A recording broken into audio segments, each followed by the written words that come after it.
ஒரு ஆச்சரியமான சம்பவம் நிகழ்ந்திருக்கிறது சகோதரிகளே. ஒரு வாப்பா மௌத்தாகி இருக்கிறார். அவர் பள்ளியிலே ஜனாசா வைக்கப்பட்டிருக்கிறது.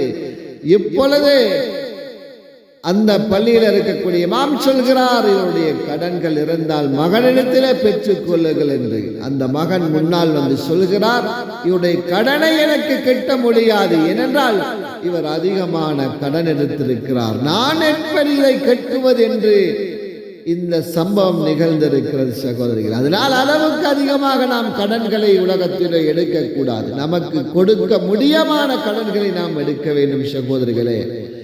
அதனால் நாம் கடன்களை கட்டாமல் உலகத்திலே நாம் மௌத்தாகி விட்டிருக்கிறோம் என்றால் அவர்களுடைய பதுவாவுக்கு ஆளாகி விடுவோம் சகோதரிகளே, பதுவாவுக்கு ஆளாகி விடுவோம். அதனால் ஹதரத் ரசூலுல்லாஹி ஸல்லல்லாஹு அலைஹி வஸல்லம் அவர்கள் கடனாளிகளுடைய ஜனாசாவை தொழுவிப்பதற்கு மறுத்திருக்கிறார்கள். அதனால் உலகத்திலே நமக்கு எவ்வளவு முடியுமோ அந்த அளவில் தான் நாம் கடன்களை கூட எடுக்க வேண்டும் என்று மார்க்கம் எங்களுக்கு கற்றுத் தந்திருக்கிறது. அதனால் அளவுக்கு அதிகமாக கடன்களை வைத்து நாம் மௌத்தாகி விடுவோம் என்றால் நமது குழந்தைகள் அதை கட்ட மாட்டார்கள் சகோதரர்களே, உறவினர்கள் அதை கட்ட மாட்டார்கள் சகோதரர்களே.